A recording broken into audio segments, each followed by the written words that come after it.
Now clubbing वाला जो chapter था, इसमें क्या होता है कि अगर पर्सन इनकम दूसरे के हाथ में डाइवर्ट करने की कोशिश कर रहे हैं तो कुछ सर्कमस्टेंसेस में इनकम फर्स्ट मेंशन असेसी के हाथ में क्लब हो जाती है।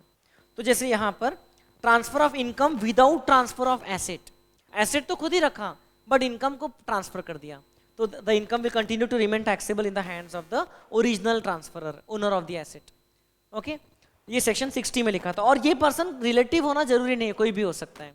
Then transfer of income by revocable transfer of asset, मतलब जहां पर राइट रखता है ये पर्सन, क्या राइट रखता है कि उससे वो इनकम या पार्ट ऑफ इनकम वापस ले सकता है, या एसेट या पार्ट ऑफ एसेट वापस ले सकता है, उसको हम क्या बोलते हैं, revocable transfer. If it has a right to take back any portion of asset और इनकम इन द फ्यूचर।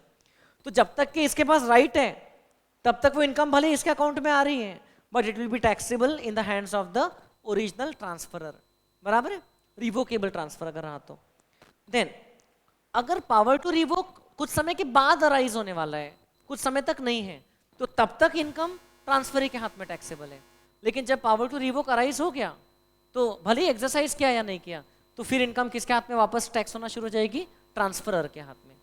ये देन हम लोग ने देखा है कि हाउस प्रॉपर्टी के केस में क्या होता है, अगर हाउस प्रॉपर्टी स्पाउस या माइनर चाइल्ड के नाम पे इनएडिक्वेट कंसीडरेशन से ट्रांसफर किया तो जो ओनर था उसको डीम्ड ओनर मान लेते हैं, भले ही लीगली ओनरशिप चेंज हो गई है। तो यहाँ क्लबिंग की बात नहीं हो रही, यहाँ ओनरशिप उसी की मान रहे हैं। क्लबिंग तो तब होगी जब इनकम दूसरे को मिल रही है, दूसरे की मान रहे हैं। हाँ, अगर अभी हम लोग आगे देखेंगे, अगर स्पाउस के द्वारा गिफ्टेड मनी से उसके दूसरे स्पाउस ने क्या खरीदा है, प्रॉपर्टी खरीदा है, तो से वाइफ ने हस्बैंड के द्वारा गिफ्टेड मनी से हाउस प्रॉपर्टी खरीदा है, तो उस हाउस प्रॉपर्टी से जो इनकम हुई वो हस्बैंड के हाथ में क्लब हो जाएगी।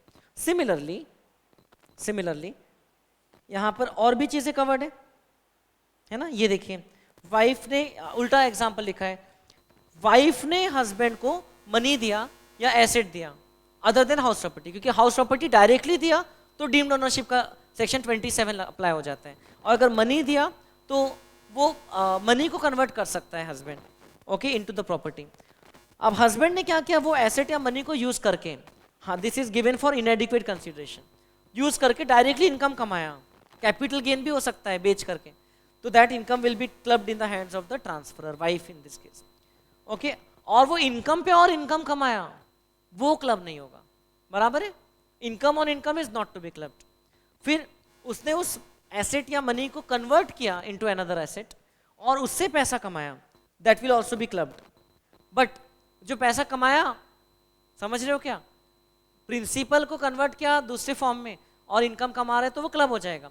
लेकिन जो इनकम पे और इनकम कमाया, से बैंक में डिपॉजिट किया था, इंटरेस्ट कमाया, इंटरेस्ट तो क्लब हो गया, लेकिन वो इंटरेस्ट को और डिपॉजिट किया, उस पर और इंटरेस्ट कमाया, वो क्लब नहीं होगा। और अगर बिजनेस में अप्लाई किया स्पाउस ने तो क्या होगा, प्रोपोर्शनेट जो प्रॉफिट है उस बिजनेस का, प्रोपोर्शनेट किस डेट का देखेंगे हम लोग, capital first day of the previous year, है ना। और फिर उसमें देखेंगे कि गिफ्टेड मनी कितना है स्पाउस का, और उस हिसाब से प्रोपोर्शन लगाएंगे उस साल के प्रॉफिट या लॉस पे। प्रॉफिट्स क्लब होते हैं तो लॉसेस भी क्लब हो सकते हैं, तो प्रोपोर्शनेट इनकम बिजनेस की जो है वो क्लब हो जाती है, बराबर है। ये हम लोग ने कुछ एग्जाम्पल्स भी किया था क्लास में, ये आप ही के क्लास की स्लाइड है। क्या किया था इसमें हमने, हम लोग ओपनिंग कैपिटल देखते हैं, उसमें रेशियो देखते हैं, है ना।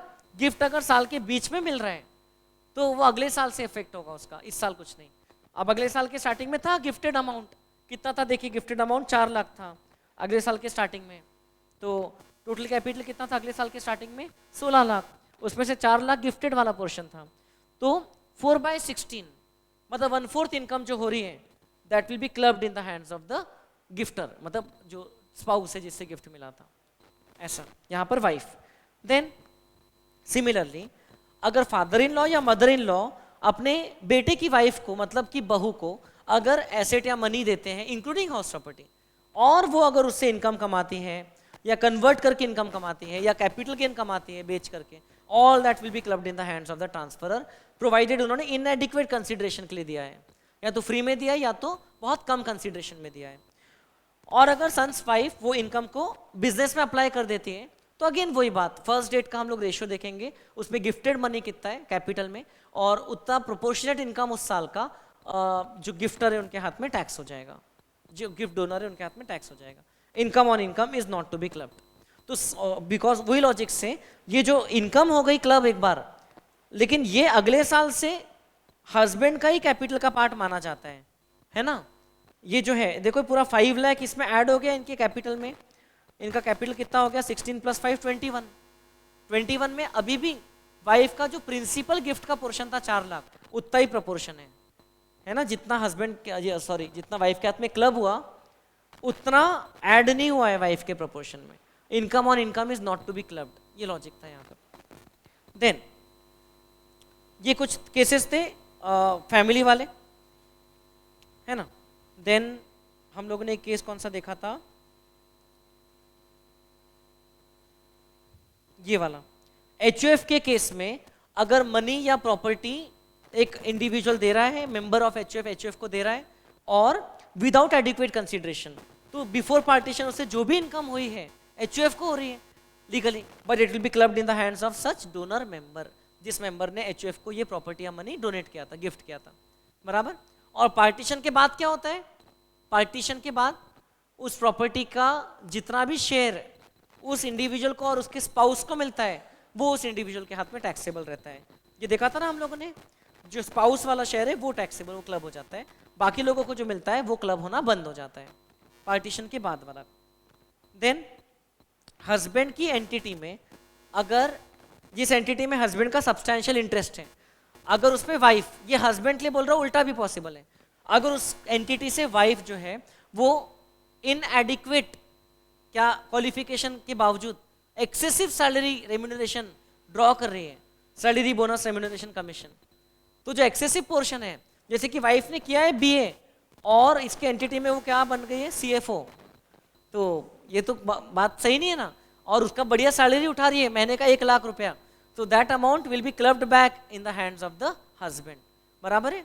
एंटिटी को तो डिडक्शन डिसअलाउ होगा तो वो होगा एज पर सेक्शन 48(2), वहां पर डिसअलाउंस का एक हम लोग ने पार्ट पढ़ा है ना, वो होगा तो होगा, असेसिंग ऑफिसर को लगता है कि अनरीजनेबल है, रिलेटेड पर्सन को किया है।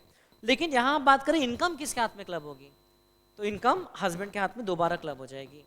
हस्बैंड का खुद का भी कुछ शेयर रहना चाहिए उस एंटिटी में, और रिलेटिव्स के साथ मिला करके 20% एटलीस्ट रहना चाहिए, तब हम बोलते हैं उसका सब्सटैंशियल इंटरेस्ट है। तो मैंने क्या लिखा, disproportionate portion of the salary shall be clubbed. जितना सैलरी एडिक्वेट है, बनता है, रीजनेबल है, उतना ठीक है, एक्स्ट्रा जो है that will be clubbed back in the hands of the husband, बराबर है। ये एक हम लोग ने देखा था। और इस चैप्टर में एक बहुत इंपॉर्टेंट एरिया था माइनर चिल्ड्रन की इनकम। Income of minor children is clubbed in the hands of the parent whose income is higher, but while clubbing 1500 पर एनम पर चाइल्ड का एग्जेम्पशन लिया जाता है, बराबर है। कौन सी इनकम क्लब नहीं होती है, अगर माइनर चाइल्ड ने खुद के टैलेंट, स्किल, हार्डवर्क से पैसा कमाया, लेबर से कमाया, या डिसेबिलिटी से सफर करता है माइनर चाइल्ड, तो ये 2 सिचुएशंस में माइनर चाइल्ड की इनकम क्लब नहीं होती है, राइट। अगर 3 माइनर चिल्ड्रन है तो तीनों की इनकम क्लब होगी, तीनों के केस में 1500 रुपए का एग्जेम्पशन मिल जाएगा क्लब होते होते। इवन माइनर चाइल्ड की अगर लॉटरी इनकम भी क्लब हो रही है तो उसमें भी एज एन एक्सेप्शन 1500 रुपए का एग्जेम्पशन मिल जाएगा क्लब होते होते, बराबर है। लेकिन हाँ, माइनर चाइल्ड ने बिजनेस कंडक्ट करके पैसा कमाया तो वो तो उसके ओन स्किल का पैसा हो गया, वो क्लब नहीं होगा। कोई सिंगिंग शो में पार्टिसिपेट करके पैसा कमाया, वो क्लब नहीं होगा। ये सबका हमको नोट लिखना पड़ेगा।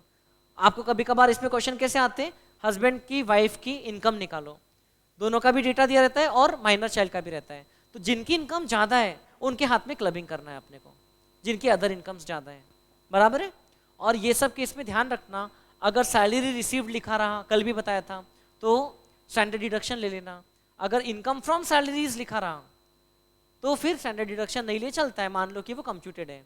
अगर रेंट रिसीव्ड लिखा रहा तो स्टैंडर्ड डिडक्शन ले लेना। इनकम फ्रॉम हाउस प्रॉपर्टी लिखा रहा तो अलग से स्टैंडर्ड डिडक्शन लेने की जरूरत नहीं है, समझ रहे क्या, ऐसा। देन एक लास्ट में हम लोग ने केस देखा था क्रॉस ट्रांसफर का, ये वाले चैप्टर में। क्या होता है क्रॉस ट्रांसफर में, अगर एक पर्सन डायरेक्टली अपने स्पाउस को या अपने माइनर चाइल्ड को गिफ्ट नहीं दे रहा है, लेकिन वो अपने फ्रेंड के, अपने ब्रदर के स्पाउस या माइनर चाइल्ड को गिफ्ट दे रहा है, और उल्टा भी हो रहा है, ओके मतलब वो फ्रेंड जो है वो इस पर्सन के स्पाउस या माइनर चाइल्ड को गिफ्ट दे रहा है, तो in that case there is a case of cross transfer जिसका intention is to avoid tax. तो सुप्रीम कोर्ट ने होल्ड किया है in a certain case that if there is a circuitous method, मतलब सर्किट है यहाँ पर जिसके थ्रू आप क्या कर रहे हो, ट्रांजेक्शन को घुमा के टैक्स अवॉइड करने की कोशिश कर रहे हैं, so it the clubbing provision shall apply to the extent it is crossing. जैसे कि यहाँ पर 6 लाख और 5 लाख का गिफ्ट दिया था, तो 6 लाख में जो इनकम कमाया उसका 5/6 पोर्शन जो है उस पर क्लबिंग लग जाएगी। ओके और ये 5 लाख पे जो भी माइनर सन को इनकम हुई वो तो ब्रदर के हाथ में, ये मतलब माइनर सन के फादर के हाथ में टैक्सेबल हो ही जाएगा आफ्टर एन एग्जेम्पशन ऑफ 1500। बराबर है, माइनर चाइल्ड की इनकम तो वैसे भी क्लब हो जाती है। इतनी चीजें थी ये चैप्टर में। अब ये चैप्टर में again more than theoretical question you have to expect practical question. आपको डेटा दिया रहेगा, 7-8 इनकम के आइटम रहेंगे और उसको क्लब करना नहीं करना, कभी कभार आपको फुल कैलकुलेशन नहीं करना है, आपको सिर्फ कमेंट करना है उसका क्या होगा, तो you have to be very careful about that. But then yes छोटा सा है, बिल्कुल स्कोरिंग है, कोई टेंशन की बात नहीं है। Is that okay? Clubbing of incomes.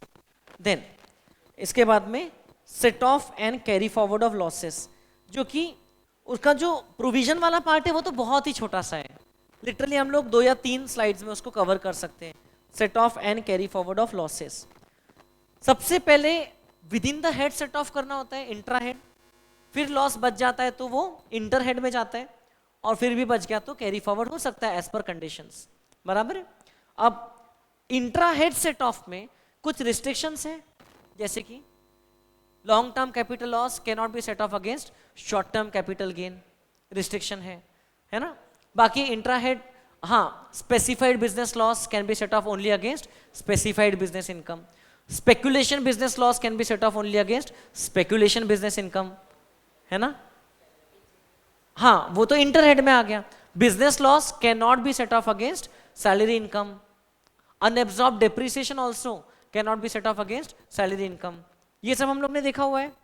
Then house property loss जब दूसरे हेड के अगेंस्ट में सेट ऑफ करने को जा रहा है तो उसमें एक रिस्ट्रिक्शन है, कितना, maximum 2 lakh rupees per annum दूसरे लॉस के साथ में। तो ये सब हम लोग ने डिस्कस किया अभी।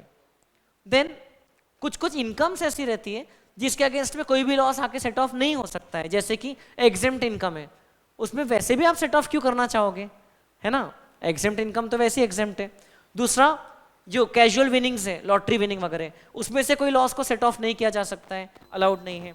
देन ये 2 मेजर इनकम्स है। Income from activity, loss from activity of owning and maintaining resources can be set of only against income from activity of owning and maintaining resources. बराबर है। एग्जेम्प्ट सोर्स से जो भी loss हुआ वो allowed नहीं रहता है। और फिर इनकम के एंगल से casual winning, even unexplained incomes जिसपे 78% वाला टैक्स रेट लगता है, उसके अगेंस्ट में आप कोई लॉस को सेट ऑफ नहीं कर सकते हो। And yes, presumptive business income में से मान लिया जाता है कि डेप्रिसिएशन सेक्शन 30 से 38 वाले डिडक्शंस ले चुके हैं, तो unabsorbed depreciation, family planning expenditure या साइंटिफिक रिसर्च वाला कैपिटल एक्सपेंडिचर का डिडक्शन नहीं ले सकते, भले वो पुराने साल का ब्रॉड फॉरवर्ड है। बराबर है। ये रूल्स को ध्यान में रखना है। अब इसमें हमको सेट ऑफ करते वक्त प्रायोरिटी क्या रखना है कि जो इनकम पे ज्यादा रेट एप्लीकेबल है पहले उसको सेट ऑफ किया जाए। अब कभी कभार अगर आपको इनकम कम दी है, इनकम्स कम है वैसे, मतलब कि इनकम 5% तक की है और इनकम्स में एक LTCG है जिसपे 20% लगता है, और आपने कैपिटल लॉस से सेट ऑफ कर लिया, फिर भी LTCG बच रहा है, तो आप क्या करोगे? और कोई लॉस अगर आ रहा है जैसे हाउस प्रॉपर्टी लॉस, तो उसको बिजनेस से सेट ऑफ करना कि कैपिटल गेन से करना, LTCG से, ये डिपेंड करेगा कि आपकी बाकी इनकम 30% स्लैब में पहुंच गई अगर, तो बिजनेस से सेट ऑफ करो, और अगर आपकी बाकी इनकम 5% स्लैब में ही है तो LTCG से सेट ऑफ करो ताकि 20% से टैक्स बचे। तो सेट ऑफ करने की प्रायोरिटी अपने को देखना रहता है। एंड यस, आपको सीक्वेंस तो पता ही है, सबसे पहले करंट ईयर डेप्रिसिएशन मैंडेटरी है, फिर करंट ईयर बिजनेस लॉस है, फिर ब्रॉड फॉरवर्ड अर्लीस्ट बिजनेस का लॉस है, अर्लीस्ट लॉस मतलब जो 8 साल के अंदर में एक्सपायर नहीं हुआ है अभी तक, फिर लेटर ईयर का, और फिर अनएब्सॉर्ब डेप्रिसिएशन को। बराबर है। और लॉसेस को कैरी फॉरवर्ड कैसे कर सकते हैं? नॉर्मली तो सैलरी को छोड़ के बाकी सभी लॉसेस को कैरी फॉरवर्ड कर सकते हैं। अदर सोर्सेज हेड में सिर्फ ओनिंग एंड मेंटेनिंग रिसोर्सेज को कर सकते हैं, मतलब वो वाले लॉस को। बाकी के लॉसेस को कैरी फॉरवर्ड नहीं करते। अब इसमें भी नॉर्मली लॉसेस को कितने साल के कैरी फॉरवर्ड करते हैं? 8 ईयर्स। एक्सेप्शन है, कुछ लॉसेस है जिसको अनलिमिटेड पीरियड तक कैरी फॉरवर्ड करते हैं, unabsorbed depreciation and specified business loss. कुछ लॉसेस है जिसको 4 ईयर्स तक कैरी फॉरवर्ड करते हैं, कौन सा? Speculation business loss and owning and maintaining resources वाला लॉस। कैरी फॉरवर्ड होने के बाद नॉर्मली वो लॉस उसी टाइप की इनकम में से एडजस्ट हो सकता है ना, लेकिन अनएब्सॉर्ब डिप्रिसिएशन कैरी फॉरवर्ड होने के बावजूद कोई भी हेड में से एडजस्ट हो सकता है एक्सेप्ट सैलरी। बराबर है? देखिए, स्पेसिफाइड बिजनेस का लॉस नॉर्मल बिजनेस की इनकम में से सेट ऑफ नहीं हो सकता, लेकिन उल्टा हो सकता है क्या? यस, नॉर्मल बिजनेस का लॉस स्पेसिफाइड बिजनेस की इनकम में से सेट ऑफ हो सकता है। इसका एक चार्ट भी दिया हुआ है मैंने आपको, है ना, बुक में छपा हुआ है, तो वो यूज किया आपने कभी रिवीजन के लिए, है ना, उसको देख सकते हैं। और ये चार्ट्स तो है। फिर due date of return of income तक के आपको क्या करना है? आरओआई को फाइल कर देना है, अगर आप लॉसेस को कैरी फॉरवर्ड करना चाहते हैं तो। अब टेक्निकली वो रिटर्न ऑफ लॉस रहेगा, लेकिन उसमें भी 2 लॉसेस फिर भी कैरी फॉरवर्ड कर सकते हैं, मिस हो गई ड्यू डेट तो भी। कौन से 2 लॉसेस है? हाउस प्रॉपर्टी का लॉस और अनएब्सॉर्ब डिप्रिसिएशन वाला लॉस। तो ऐसी छोटी छोटी बातें हैं। ये बात का मेंशन आपके रिटर्न ऑफ इनकम वाले चैप्टर में भी है, 13th वाले में दोबारा। बाकी के लॉसेस का कैरी फॉरवर्ड तभी हो पाएगा अगर आप उसको ड्यू डेट तक फाइल करते हैं। बट लेट हो गया तो सेट ऑफ जरूर कर सकते उस साल, लेकिन अब कैरी फॉरवर्ड नहीं कर सकते। समझ रहे क्या? सेट ऑफ कर सकते हैं लॉस, डिले हो गया तो भी, लेकिन कैरी फॉरवर्ड करने पे रिस्ट्रिक्शन है। अब ये तो हो गया इसका थियोरेटिकल बैकग्राउंड। अब इसके ऊपर बेस्ड बहुत सारे क्या है, ये क्वेश्चंस अलग अलग बना के पूछते हैं, तो उसमें कैसे टैकल करना है आपने ना, पहले जो अगर मार्क्ड नहीं है तो लॉसेस के आगे एक डॉट डॉट लगा लेना। हर एक लॉस को पहले देखना कि उसके खुद के हेड का कोई इनकम है क्या एडजस्ट करने के लिए, है तो पहले उसको उसमें एडजस्ट करना है, और पहले ये पूरा माइंड में सॉल्व करना है, और फिर प्रॉपरली सिस्टमेटिकली आपको प्रेजेंट करना है हेड वाइज। ठीक है, हेड वाइज करना है। और ये कैलकुलेशन करते वक्त ध्यान रखना, कभी कभार स्टैंडर्ड डिडक्शन भी लेना पड़ सकता है अगर आपको इनकम कंप्यूट करके नहीं दिया है तो। ठीक है, और फिर वो वाला कॉम्बिनेशन बैठा हो जो अलाउड भी है और जिससे आपकी टैक्स लाइबिलिटी मिनिमाइज होती है। सो वेरी गुड चांसेस कि इस पर से क्वेश्चन पूछ सकते हैं आपको, and this is going to be very scoring, है ना। अब इसमें over the last 2-3 years institute ने कभी कभार बहुत बड़े बड़े क्वेश्चन भी पूछे हैं, तो मतलब 8-8 मार्क के तो पूछ लेते हैं। आपकी बुक में दिया है मैंने सॉल्व में, अगर पूछ लेते हैं तो अच्छी बात है, कर सकते हैं अपन। ठीक है, और कुछ है इस चैप्टर से संबंधित तो बताइए।